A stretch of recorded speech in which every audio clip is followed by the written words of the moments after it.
I even, when I started doing the studio, basically he said I couldn't rap, so I was like, cool. What does it take for me to just come up here? I see you got all this equipment, man, and whatnot. And so he allowed me to come up there, and literally every day after school, that's where I would go. Wow. And I would be trying to learn how to do the stuff. Okay. And then it really wasn't no internet, so I'm reading books and manuals, you know what I'm saying? Gotcha. So I learned a lot. He saw it, and he was like, hey, this little kid, he might, you know what I'm saying? He got a little potential, so he bought more equipment. And then we started actually recording people. He started charging people, and I was recording them, and he was making money. You know what I'm saying? So, wow. And I was like 15 years old. You know what I mean? Conversations with Nicole.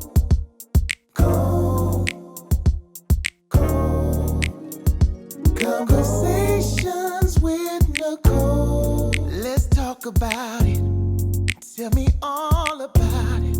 I'm here, I wanna know what's on your mind. Ooh, the world needs to hear from you, and I'm so glad to have a conversation to reach the nation. And it's all about you.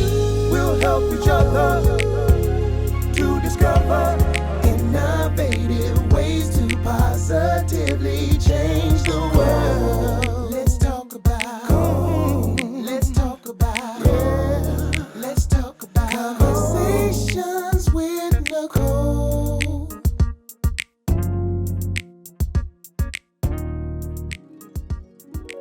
So welcome, Adrian A.D. Dickey of Goldie Sound Productions. So glad to have you here. Thank you. So born in Tallahassee? Yes. Went to Rickards, and then Full Sail. Yep. But tell me about growing up in Rickards. Growing up in Tallahassee and attended Rickards High School. Yeah, so growing up in Tallahassee was cool. I think, like most people, for me, I've always had a very big interest in music, So at NIM, I went to NIMS for middle school. I was in band. When I went to Rickards, I didn't go to band just because I like that type of thing, but I didn't want to do that type of music. What did you play in the band? I played trombone. Okay. Yeah, but I wanted to do. Were you any good? Yeah, I was first chair. Oh, okay. Yeah, Excuse me. Won a few little, ensembles and things. Okay. All right. But yeah, so I didn't really want to do that kind of music. I was listening to rap music and all that. I'm like, this is the kind of music I want to do. So I kind of steered into that, try to figure out how I could, do that. You know what I mean? So, okay. Yeah, and so at Rickards, you were in a rap. You started doing rap, right? I was rapping. Okay. And so I was freestyling, rapping, and every, at lunch, every time, we go in there, everybody beating on the tables. I'm rapping, battling people to rap. I actually used to battle one of the members of Nappy Heads. Okay. You know what I'm saying? And T-Pain? It wasn't T-Pain. Okay. It was I can't remember his name right okay, now. That's fine. That's fine. It was one of the members, and I used to freestyle battle with him and a bunch of other people. But I quickly realized that I wanted to do a little bit more than that, and then I realized also being a rapper is kind of like it may happen, it may not. It's a big chance that may not happen. So I was trying to figure out what could I do, still be in the music business, make a living and make some money for real, but not have that, like, what if this don't work type thing. Right. Yeah. Now, what was your rap name? It was Phenom. Phenom. Yeah. How'd you come up with that one? I was looking in the dictionary, you know what I'm saying? And I looked it up, and I can't remember what it means right now. Okay, that's you know fine. What I mean? But it was something like, like a phenomenon, you know what I mean? So I felt that was fitting for me at the time, and that's what I called myself. Good deal. So that was kind of laid the foundation. Yeah, for your love for music. It got people to know me for doing music. But then I met a guy who had a studio. I went over there trying to rap for him. Didn't really think I could rap, you know what I'm saying? But it was cool. I didn't mind because he had a bunch of equipment that I had never had a chance to ever touch before, and so I was really intrigued by it and asked him if I could keep coming over there. He let me keep coming over there, and every day after school, that's where I would go, learning more and more about recording and music and making beats and all that. So that exposure, huh? Yeah. That's where it really started for me. And then you went on the Full Sail. Yeah.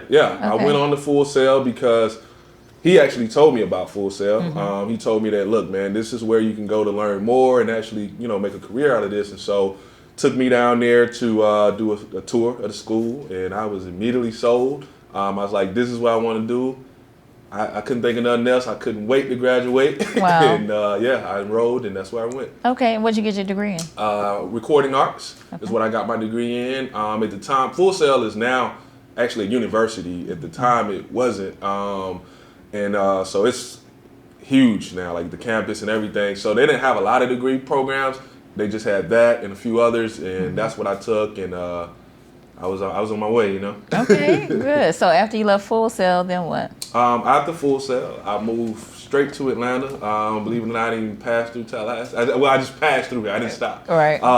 Because I had two ideas. I was like, either I would move to Miami or I'd move to Atlanta, because I wanted to go where, music was flourishing and happening, And for some reason, Atlanta, I just love the air there. I don't know. So I just went up there, but I moved up there on a hope and a dream. I only knew one person, and that was a guy that I had went to Full Sail with, and nothing else, So I just had a lot of ambition, and just like, I'm gonna do this somehow. And I did, and literally probably a couple months later, I landed a job at the famous Patchwork Recording Studios in Atlanta, which is a world-class studio, and I got an internship there. I literally just walked up there with a resume. It was like, hey, I just graduated. Well, I took a tour of the studio, and then I left my resume on the way out, and they called me a few weeks later. Nice. And what was that experience like? That was, honestly, I credit that as like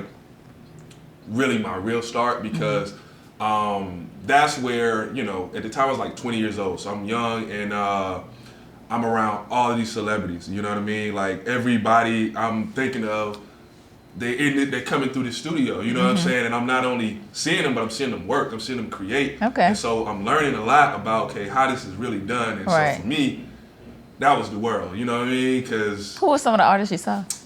So early on, people like Gucci Mane, Monica. Okay. I've worked with Usher. I've worked with Latoya Luckett, Jeezy, bunch of people, and all of these people were coming through Patchwork on the daily, and so it was very cool.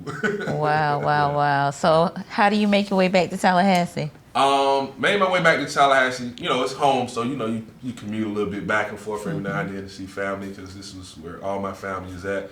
And so one day I came back, and I happened to go out to the club, and I met this young lady, and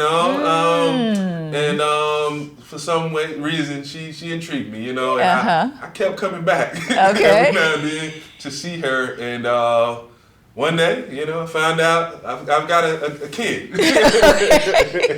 So I was like, oh man, this is different, you know what I'm saying? And so I decided, I wanted to be in my child's life, and me and her were good. She was my girlfriend at the time, and so I came back and decided to, be here for my son. Okay. And I'll be honest with you and tell you, it's not something I really wanted to do, but I didn't grow up with my father, and so I always told myself, if I have a kid, I have to be there, you know what I mean? And so I came back, and for a minute, I didn't do music. Like, I was trying to figure, I was trying to just do something, and I was really kind of beginning to be a little discouraged, just because, believe it or not, I never wanted to come back to Tallahassee.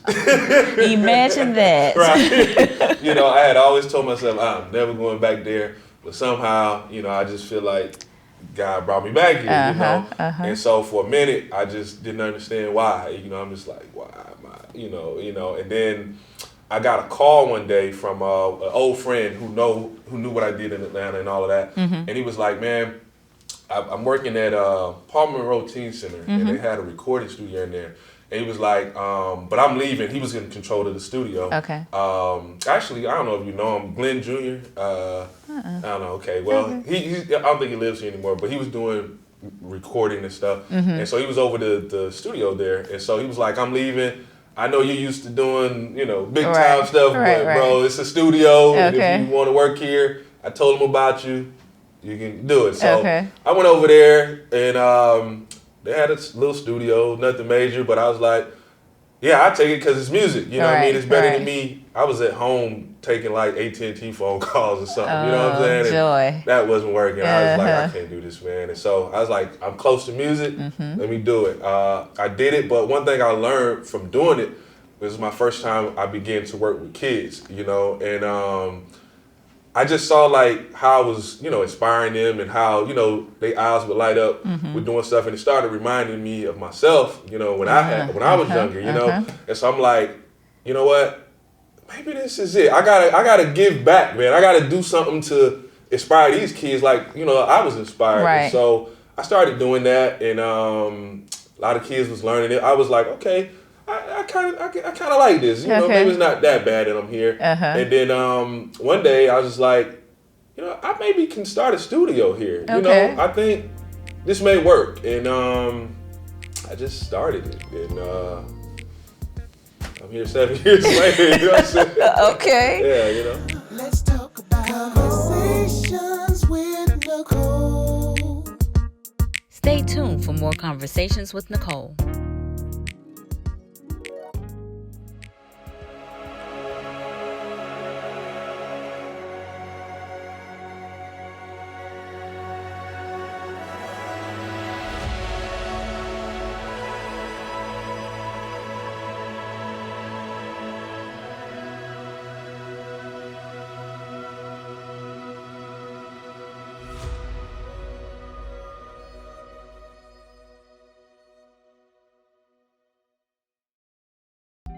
What is good, Tallahassee? If you are a brand, a business owner, a real estate agent, an entrepreneur, an artist of any kind, be sure to contact us at 7 Figure Vision for all of your photography and videography needs. We can shoot your next music video, event, documentary, or even document the process of your next flip as a real estate investor. So be sure to book us right now at VIIFIGUREVISION.com, or you can visit us on Facebook or Instagram at VIIFIGUREVISION. Let's talk about conversations with Nicole.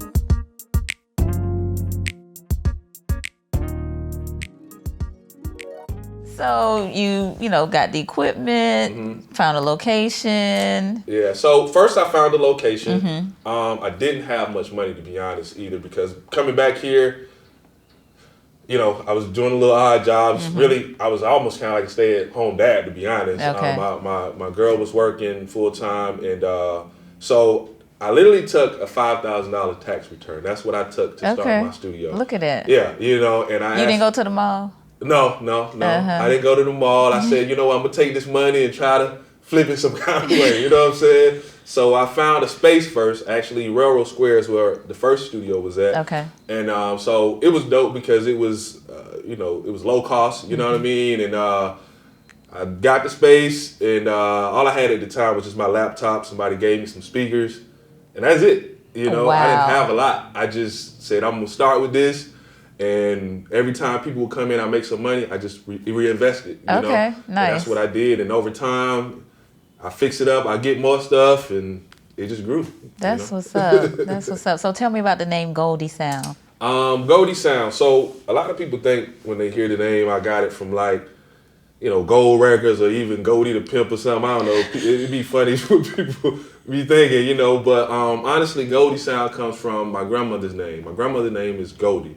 And my grandmother raised me, and so it's kind of like, I feel like my grandmother saved my life, you know what I mean? Because when I was literally a baby, my mom left, my dad wasn't there, and so I could have like ended up anywhere, you know what I mean? And so she took me in and like really, you know, loved on me and everything, and I just always thank her for that because I just feel like I could have been anywhere, you know what I mean? Some of my brothers and sisters, like, ended up in different places, you know what I mean? So I just said, you know, I'm gonna name this after her. And so that's what I did, and she loves it. She's 86 now, just turned 86 last month.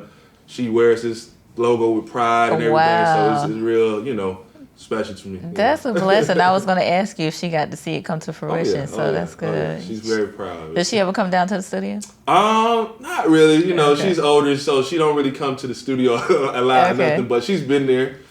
She came to the original grand opening that I had, and she's been recently to my new location, but she doesn't really come. That's cool. That's cool. So tell me about some of the artists that you work with. Yeah. So coming back to Tallahassee, I didn't really, at the time, me coming from Atlanta, I didn't think, I say I'm starting the studio, but is it gonna work like, what I'm used to doing in Atlanta? I honestly didn't think it would. I just was kind of like, I have a place that I can do my music, and I'm still working with some clients in Atlanta, so, they'll send me stuff, but I honestly didn't think Tallahassee would be, like I would, get real artists and all that. I didn't think it, but believe it or not, within the first year of me opening the studio, I got people like Asher Roth, I got Kodak Black coming, and all of this stuff was word of mouth too. Like I never really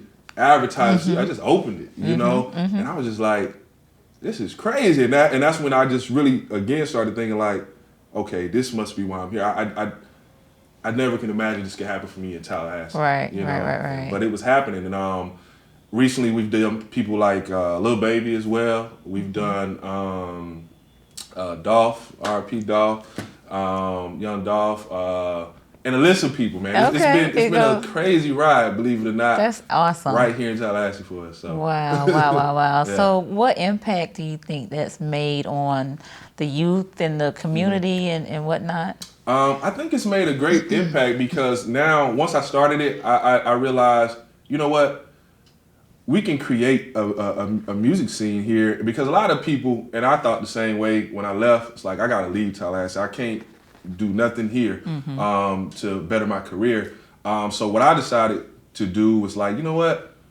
I think you can, like, because I'm being even proven wrong. Like, I'm getting real people who come to our studio right here in Tallahassee. So, look, you can do this. This, like, believe it or not, I tell people all the time, what I have here in Tallahassee, I am killing whatever I did in Atlanta. Like, really? I make a real living off of this here. I do nothing else.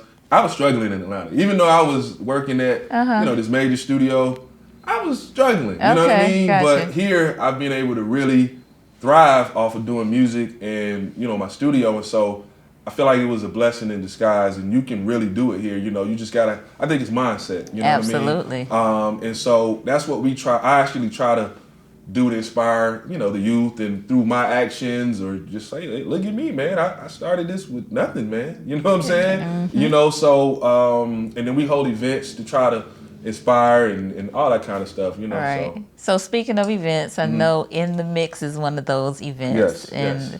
I've been desiring to attend one and plan to soon. So talk about that a little bit. Yeah. So In the Mix was created mostly to try to like inspire people. You know what I mean? Like, so my goal with it is I create this event where we invite all the artists, producers, anybody aspiring to do music in the area to come out to a free event. I do not charge. I think that's one of the, I don't think any other event.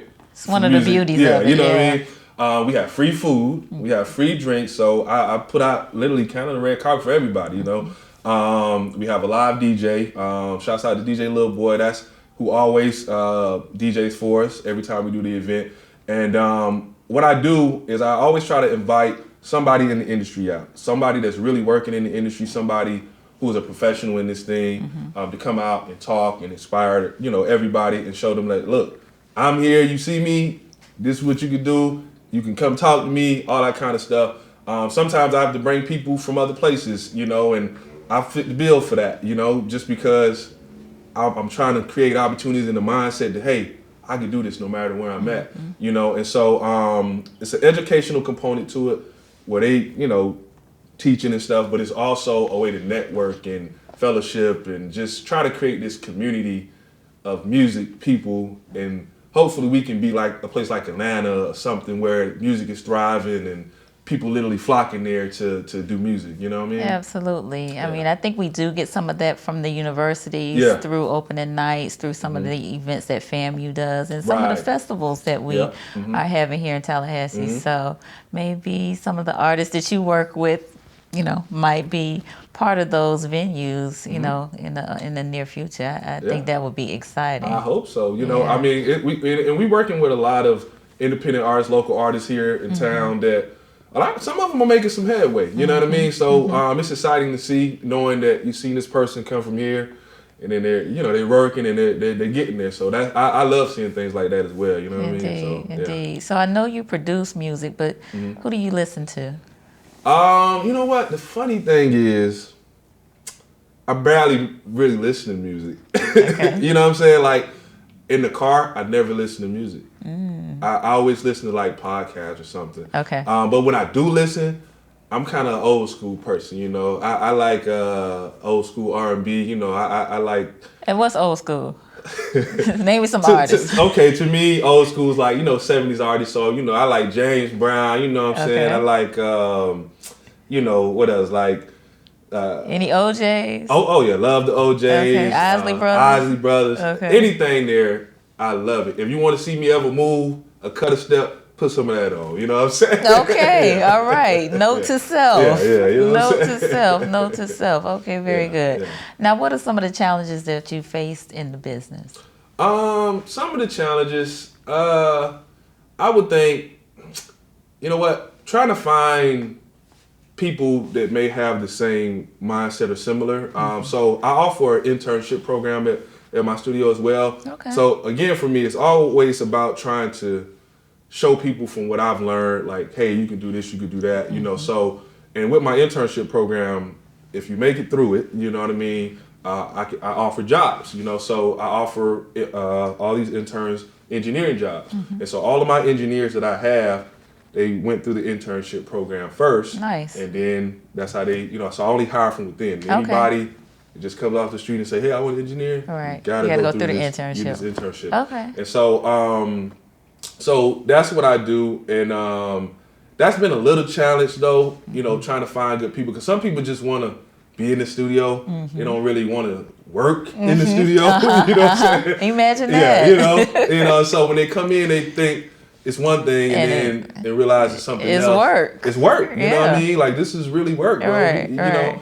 And we're trying to produce a quality product, and we're not just hanging out, and it's a business, And so that's probably been the most challenging part. I've probably went through a lot of people since we've been open, but I've learned a lot too by doing that. And I think that's one of the things that probably keeps me going, because I'm always trying to, learn from those things and figure out, okay, how can we make things better, not only for us, but for all the people that we're bringing in and the artists, everybody. You know what I mean? So, what have been some of your successes? Some of the successes, I think, hearing people who have worked for us hit us back and say, like, man, this was, this helped. Like, I got one kid who was interning with us, and now he's an A&R working in LA for this big label. He just signed his first artist named Soldier Kid. He's a artist from Florida, but he interned for me, and he credited, the internship is like a pivotal point that, helped him, with his mindset and all that kind of stuff to get where he is now. And so when I hear things like that, that's what like really touches me the most. And it's like, okay, it was impactful what we're doing here. It's kind of like a family environment we create. And so that's what brings the most joy to me. Nice. Now, are there any artists that you desire to work with? There's I would like to, I think I would like to work with Kanye. And the reason I say that, because Kanye is different, you know what I'm saying? But I like different, you know what I mean? And I think he's very talented. I think he's very creative, and I think it'll be kind of a challenge, you know what I mean? So that's somebody I would really like to work with, Okay, good deal, wow. Now, I first met you at a back to school event that you had at the studio. How important is it to give back to the community? I think it's very important. Again, like I told you my story, me coming up, I felt like it was always somebody around me giving back to me and helping me and showing me the way. And so I think that's very important. So the back to school thing that we did and we continuously do, it's a way to I feel like there's a kid somewhere, you know, out there maybe in the projects or whatever, and they don't know what they want to do, and they're looking at TV. They might like music, but it's like all I know is rapping or whatever. And we did this back to school day, but we did it at the studio. So when you come, okay, we getting our school supplies, but what is this place? You know, right. what do you guys do? You know, and so my goal with that whole thing is not only give back and give them something, tools and things they can really use, but also just inspire them, get them thinking more about what else that exposure. You know, the exposure. So that's what that was about, and we continue to try to do things like that to, you know, give back physically as well as mentally. You know what I mean? Well, kudos to you.